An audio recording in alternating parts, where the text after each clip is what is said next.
Bueno, yo voy a recuperar un poco de tiempo. En verdad, lo que puse aquí es un estudio de 5 que hemos publicado este mes y 2 que tenemos listo por publicar. Ese es sobre el IVA. ¿Se escucha? Ahora sí. Está bien. Entonces yo seleccioné un estudio de IVA. ¿Y por qué de IVA? Porque tenemos un estudio publicado de renta, otro de qué tributar, por qué tributar, justo porque me parece que el IVA representa 30% de lo que recaudamos, hasta 40% en algunos países.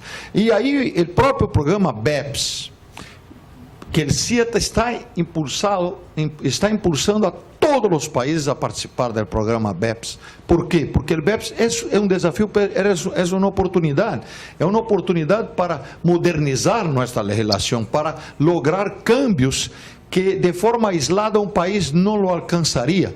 Por ejemplo, el caso de Perú, que el secreto bancario está en la Constitución. Por el programa BEPS y por el acuerdo multilateral del Global Forum, ellos han alcanzado quebrar el secreto bancario para fines de intercambio de información. Entonces, en toda América Central, Panamá, todos los países han usado mucho el programa BEPS para poder modernizar.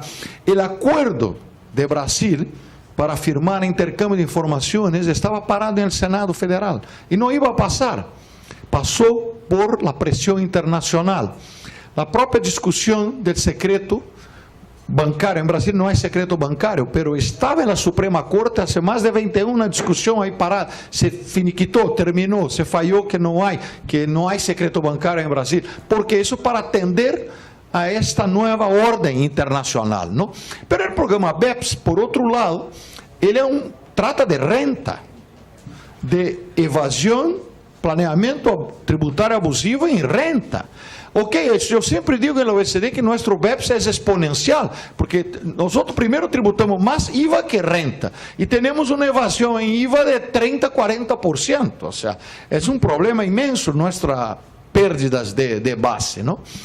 Y el programa BEPS, por ejemplo, no considera un otro punto que es importante para los países en desarrollo, que es el tema de tributar en domicilio o fuente, ¿no? Entonces, eso no es considerado un problema de BEPS, pero para nosotros aceptar la tributación en el domicilio, no en la fuente, claro que nos significa una pérdida de base tributaria también. Bueno, hay varios otros temas que están relacionados a los países en desarrollo, ¿no? Yo antes voy a usar solo 2 slides de ahí. Yo quisiera seguir donde terminó o comentó Ignacio, que ele mencionou a reforma que está passando em Estados Unidos. Eu, há ano, quase 6 meses, vengo alertando ao deputado Rauli, que é o chefe da Comissão de Reforma Tributária de Brasil, e falamos com frequência, digo, deputado, mire lo que viene de allá, mire lo que viene de allá. Então, Estados Unidos agora aprueba uma reforma que baja a tributação das pessoas jurídicas al 20%.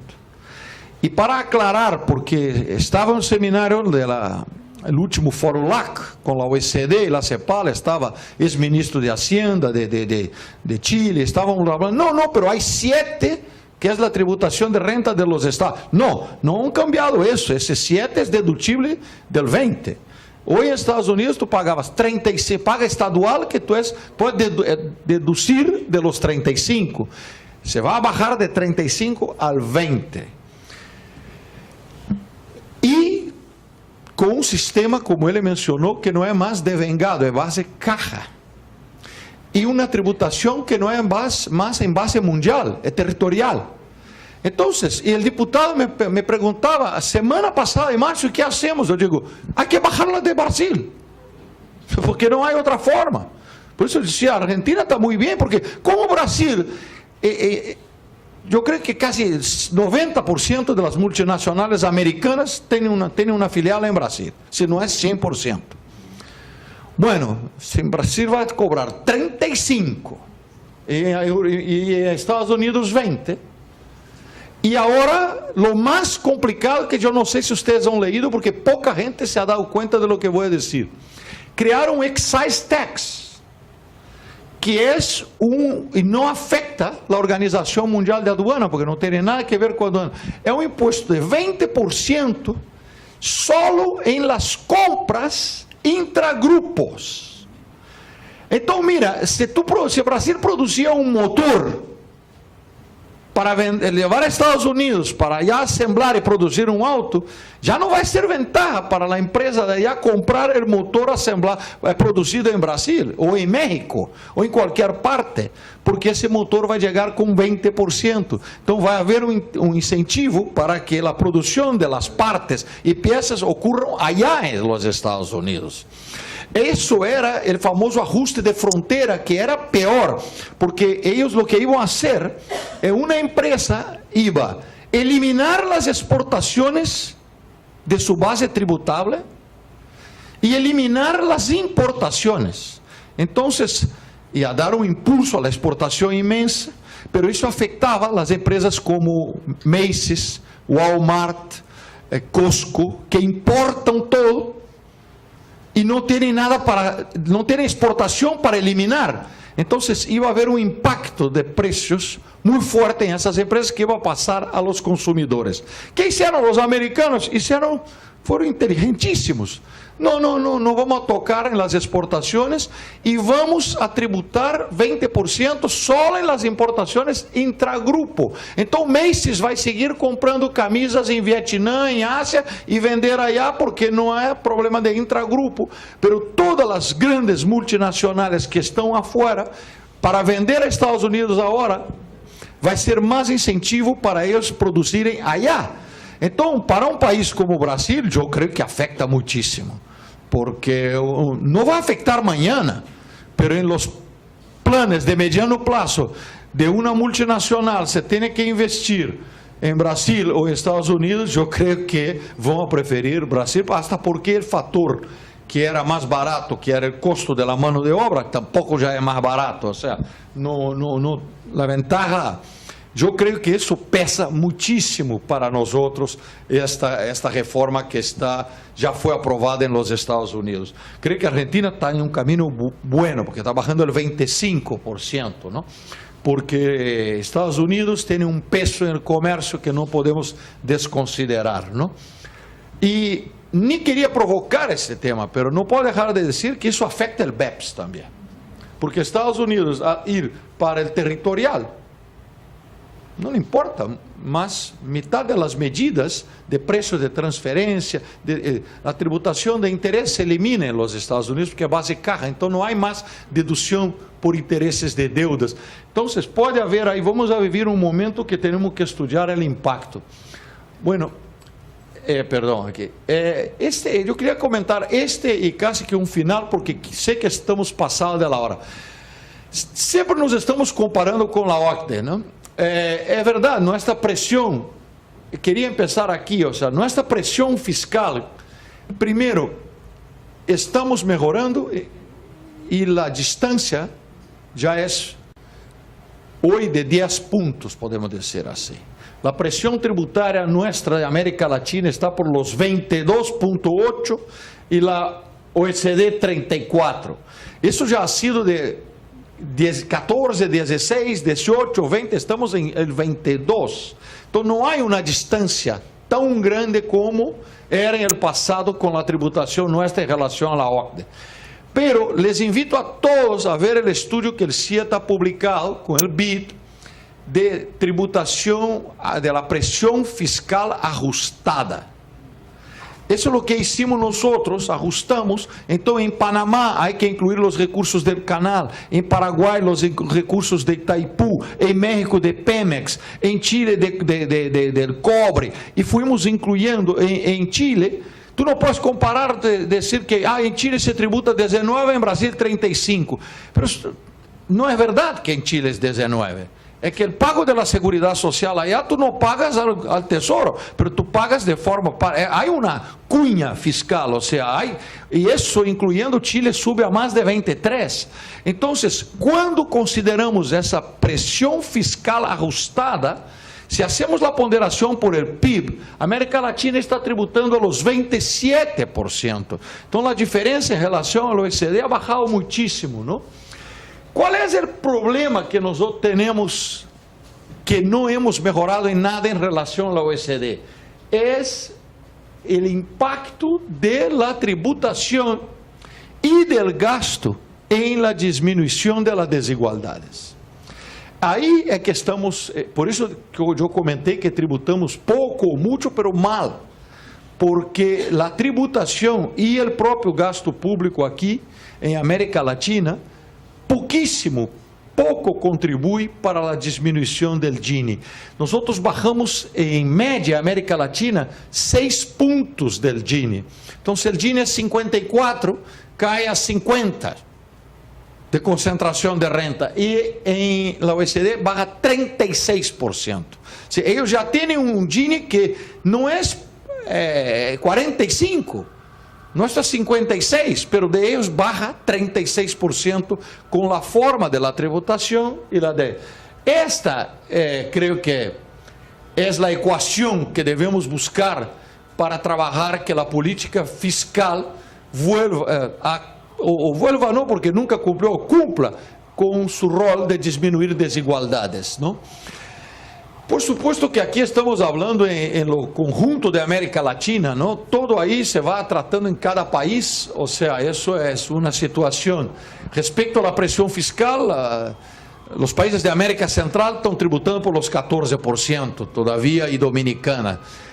Tienen que subir la presión fiscal, ¿no?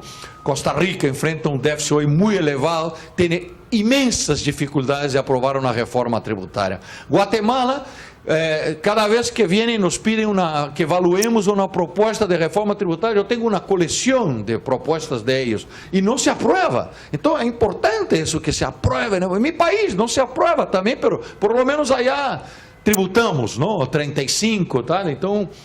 E o país com um déficit imenso como está Brasil.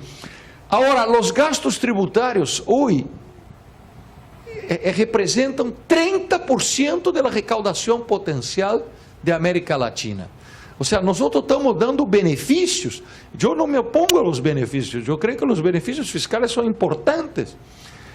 Mira, Brasil ganhou de Argentina a indústria automobilística quando eu estava allá e eu hice os cálculos. ¿Qué pasó? Argentina en la época, no me acuerdo porque eso llevaban 20 años, hizo un beneficio a la industria automovilística de aquí. Y Brasil dijo, tenemos que reaccionar, senão la industria se va a toda Argentina. Brasil ofreció beneficios superiores a los de Argentina. Hoy todas las plantas del mundo tienen planta en Brasil. Todas. Foi por benefício tributário, ha generado empleo, tal, pero el tema es que nos está consumiendo 30% de la renta, ¿no? La informalidad que ellos no tienen en Europa, nosotros tenemos países con más de 40, llegando a 70% de informalidad, como Guatemala, y seguimos tributando baja, de forma muy inferior en relación a la OECD, tributamos renta personal 8.8%, ellos tributando 24%, ¿no? E seguimos pagando menos seguridade social que os países da OCDE. Igualmente aqui, isso é a média, não? Claro que aqui se paga, em Uruguai se paga, em Brasil se paga, em outros países se paga muito pouco seguridade social. Bueno, este estudo quero mostrar-les porque nós quisimos fazer uma mensuração do IVA em termos de lo que seriam os resultados da eficiência do IVA, lo que nós chamamos ineficiência re por los gastos tributários e ineficiência ex, que seria por uma evasão ou mesmo mala gestão, não? Eu vou avançar porque eu vou ser corto. Pero como medimos a eficiência de tributos? Normalmente hacemos cálculo da produtividade do imposto, não? Então, o imposto quanto recauda em relação ao produto. Então, aqui é interessante, porque se vamos usar essa IVA sobre o PIB, se vemos que Chile, por exemplo, vamos usar país que tenham 16, Costa Rica tem uma taxa de 16, recauda 5.2 do PIB. Quem mais tem 16? Peru tem 16, recauda 7. República Dominicana tem os mesmos 16 de de tasa y recauda 4.9. ¿Qué es que explica, no? Que uno con las mismas tasas nominales recauda en 4.9, 7, 5, 3.9 recauda México com 16. Então veja que se comparamos México com Chile, Chile não que tem 19, México com Peru, é quase el doble a produtividade de Peru. ¿Por quê? ¿No? Sabemos que viene isso de las exenções, taxas reduzidas e incentivos, ¿no? Pero essa é a forma que nós mensuramos a produtividade e comparamos sempre em relação ao PIB. Isso todos conhecem, nós também lo hacemos el CIA. Lo que quisimos fazer dessa vez foi comparar em relação à base do consumo. Então, por contabilidade nacional, é um exercício, não? Seguramente aí há desvios, calculamos a base de consumo de cada país. Se a base de consumo é 10, tu aplica uma taxa de 16, tu deveria recaudar 16 de IVA. Se estás recaudando 10, que são os outros 6? Aí fomos evaluar. Então, há diferenças, porque hicimos umas equações que lo único que diria é que esta aqui não há nenhuma relação em lo que se recauda com o nível de renta per capita. Então não é um país que tem mais renta per capita, Uruguai ou Bolívia, ou coisa, que tem um impacto na recaudação do IVA.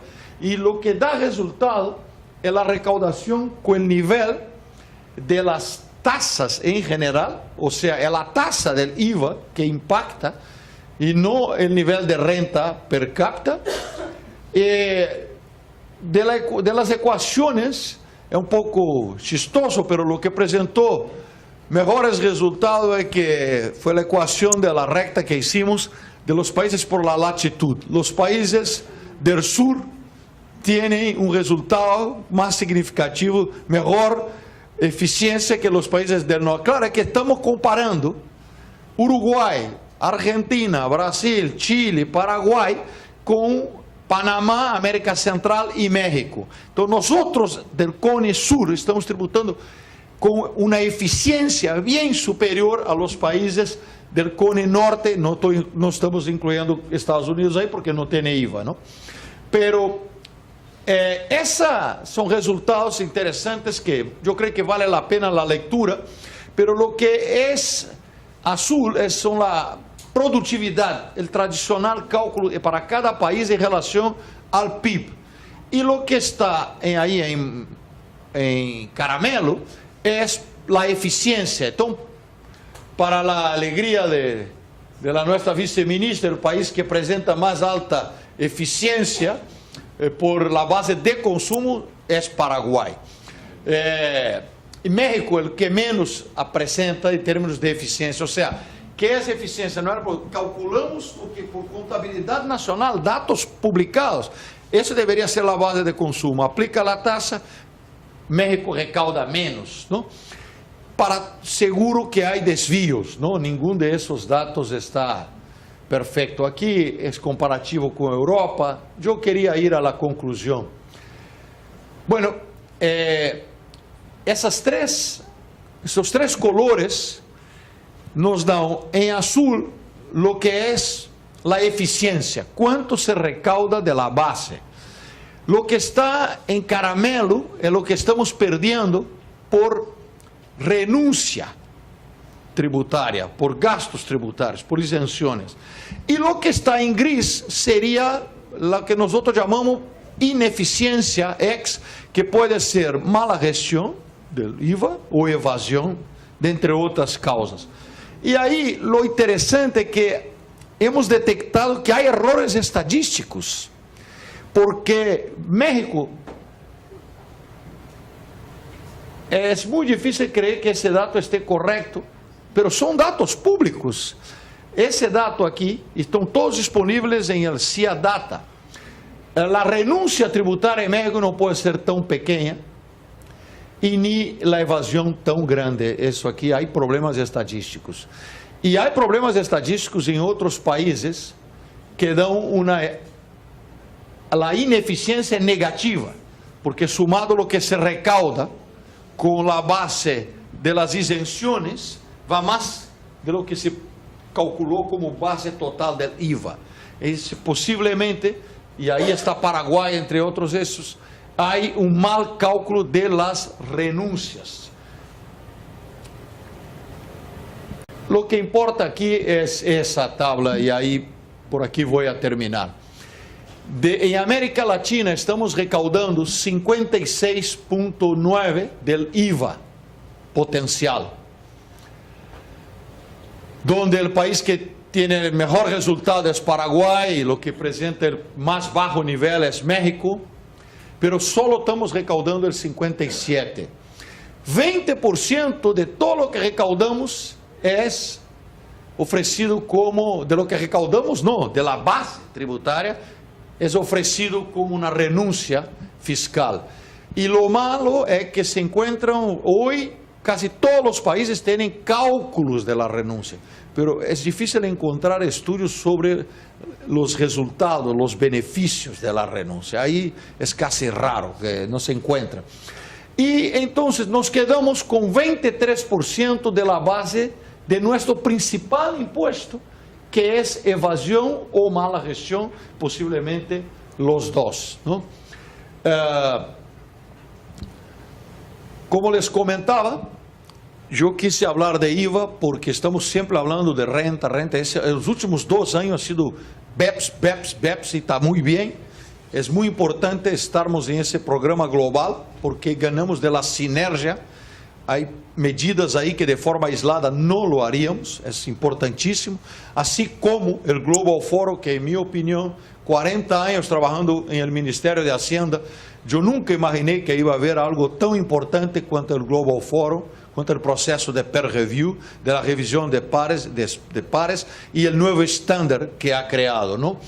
Pero nosotros no tenemos, nuestra matriz de problemas no es la misma que tiene Europa, no es la misma que tiene, ellos tienen problema de carrossel con el IVA fortísimo, pero nosotros tenemos un problema de informalidad aquí que no existe, o sea, ¿no? Nosotros tenemos problema de bases de renta, de evasión interna inmensa. Entonces el IVA, que en Venezuela representa casi 50% de la recaudación. Entonces yo creo que aquí veo mi país que estamos con un déficit fiscal elevado y toda la discusión va en medidas de aumentar la tributación o disminuir el gasto público. Y el gasto público tampoco es muy elevado allá. Y que deberíamos ser la prioridad, debería ser combatir la evasión de renta y de IVA, ¿no? Entonces, muchas gracias por la atención, espero haber contribuido. ¿Está bien?